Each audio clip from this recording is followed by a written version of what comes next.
안녕하세요, 처치곤란 여러분.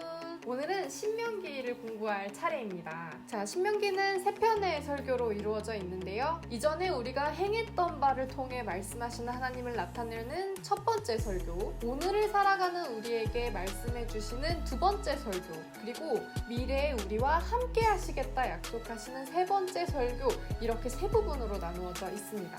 자, 그럼 오늘 함께 찬찬히 살펴보도록 할게요.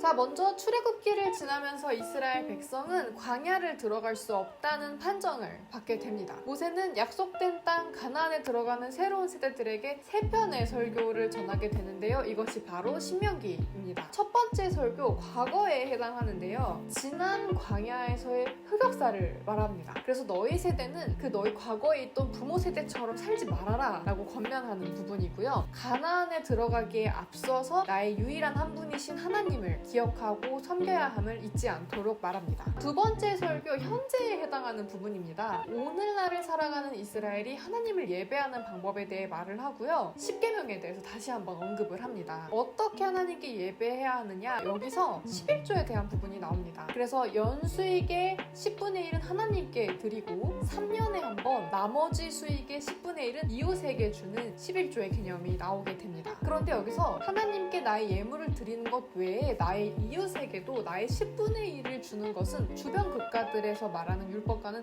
굉장히 반대되는 풍습이었어요. 그래서 이러한 풍습을 이스라엘 백성들이 지켜나가면 주변 국가들이 하나님을 섬기는 이스라엘 백성들은 참 정의로운 민족이구나 라고 상기시킬 수 있었습니다. 그 다음엔 이스라엘의 지도자들에 대해서 얘기를 하는데요. 율법과 선지자들, 즉 하나님의 말씀이 장로, 제사장, 왕보다 높은 이들이라고 분명하게 이야기를 합니다. 그 다음에 결혼, 가정, 사업과 관련한 시민법, 고아와 과부와 이민자들을 보호하는 사회정의법들이 줄줄줄 나오게 되죠. 세 번째 설교입니다. 미래에 해당하는 부분인데요. 가나안 땅에 입성한 뒤에 하나님의 말씀을 잘 따르면 너희가 복을 받을 수 있지만 하나님의 말씀을 따르지 않는다면 새로 들어간 땅에서 잘 살 수 없을 것이라고 분명하게 얘기합니다. 굉장히 강력하게 얘기하는데요. 한번 말씀을 함께 같이 볼게요. 곧 내가 오늘 내게 명령하여 내 하나님 여호와를 사랑하고 그 모든 길로 행하며 그의 명령과 규례와 법도를 지키라 하는 것이라. 그리하면 내가 생존하며 번성할 것이요 또 내 하나님 여호와께서 내가 가서 차지할 땅에서 내게 복을 주실 것임이니라. 그러나 내가 만일 마음을 돌이켜 듣지 아니하고 유혹을 받아 다른 신들에게 절하고 그를 섬기면 내가 오늘 너희에게 선언하노니 너희가 반드시 망할 것이라. 너희가 요단을 건너가서 차지할 땅에서 너희의 날이 길지 못할 것이니라. 내 하나님 여호와를 사랑하고 그의 말씀을 청종하며 또 그를 의지하라. 그는 내 생명이시요 내 장수이시니 여호와께서 내 조상 아브라함과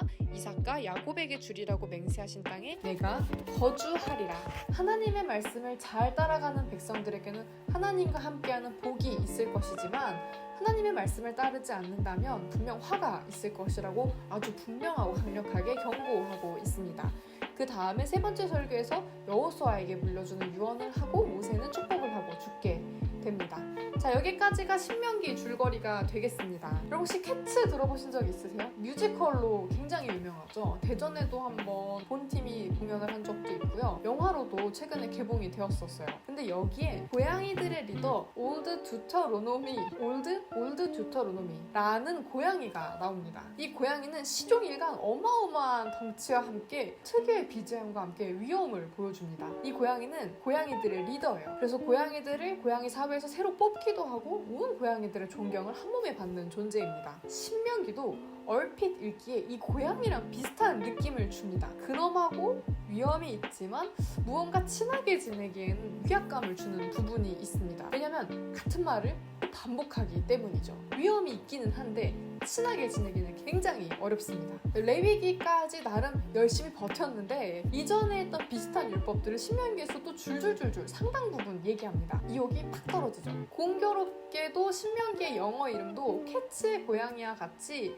똑같은 듀터로노미입니다.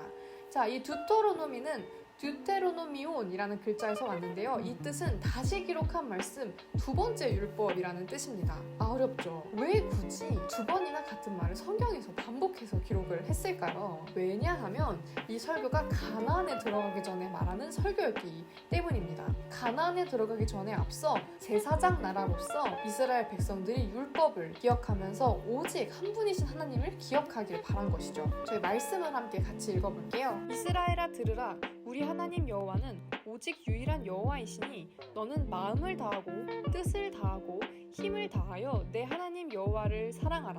오늘 내가 내게 명한 이 말씀을 너는 마음에 새기고 내 자녀에게 부지런히 가르치며 집에 앉았을 때에든지 길을 갈 때에든지 누워있을 때에든지 일어날 때에든지 이 말씀을 강론할 것이며 너는 또 그것을 내 손목에 매어 기호를 삼으며 내 미간에 붙여 표로 삼고 또 내 집 문설주와 바깥문에 기록할지니라. 결국 모세는 신명기를 통해서 굳이 한 번 더 율법을 언급하면서 이것을 말하고 싶은 것이죠.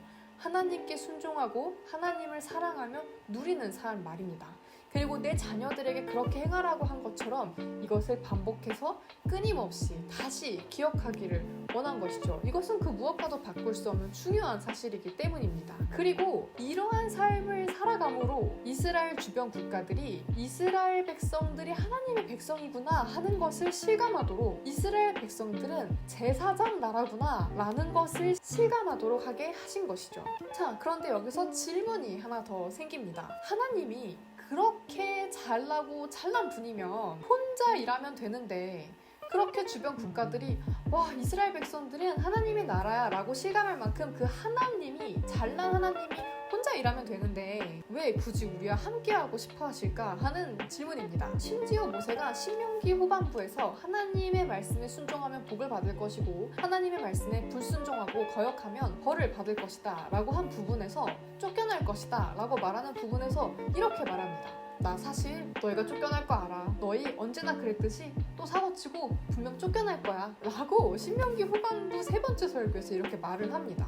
너무 싫어하는 사람하고 오래 붙어있다 보면은 약간 징해지잖아요. 그러면서 내가 이 말을 이 사람에게 던졌을 때 이 사람이 그 다음에 나에게 뭐라고 반응할지 너무 싫지만 예상할 수 있는 것처럼 모세도 가나안에 들어간 뒤에 그 다음 백성들의 행동이 그려졌던 것 같아요. 근데 하나님께서 이렇게 별로인 이 이스라엘 백성들을 굳이 끌고 갈 이유가 무엇이 있을까요? 사람에게 가장 잘 전달해 줄 수 있는 이 하나님의 사랑을 가장 잘 말해줄 수 있는 이는 바로 사람이기 때문입니다. 보이지 않는 하나님을 가장 잘 설명해 줄 수 있는 이, 가장 잘 표현할 수 있는 방식으로 하나님의 사랑으로 사랑해 줄 수 있는 이도 바로 사람이죠. 내가 사용하는 언어, 문화, 동시대의 감성을 품을 수 있는 이는 보이지 않는 한계가 없는 형태를 가지고 있지 않은 하나님이 아니라 바로 사람이기 때문입니다. 그래서 예수님께서도 영화롭고 높은 자리에서 내려와 인간의 몸이 되신 것이죠.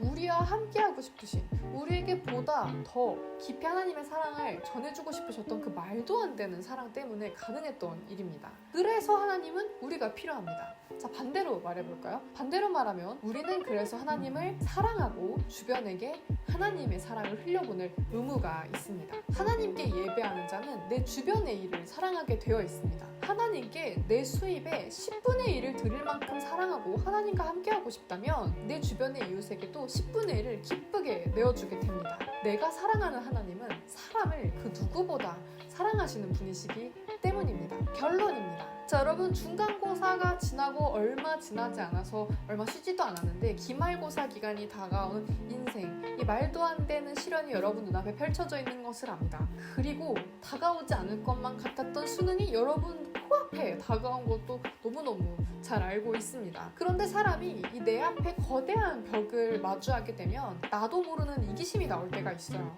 인생 중 친구들이랑 제일 많이 싸우는 시기는 시험기간, 그리고 고3입니다. 너무나 예민하고 내가 지금 주어진 문제를 해결하기 너무 벅차기 때문이죠. 그래서 시험기간이 아니었고 수능이 아니었다면 하지 않았을 미운 말들을 때로는 하게 되기도 합니다. 그럴 때 힘들겠지만, 그리고 어렵겠지만 내가 사랑하는 하나님은 내 친구를, 내 이웃을 그 누구보다 사랑하는 분임을 잊지 않았으면 좋겠습니다. 그리고 내가 내 친구만큼 부족했을 때 이미 사랑하시기로, 자신의 모든 것을 내어주시기로 결정하셨던 분임을 잊지 말고 사랑을 흘려보내주기로 결단하는 저희 처치곤란 친구들이 되었으면 좋겠습니다. 네, 저희는 다음 성경 공부로 찾아올게요. 안녕!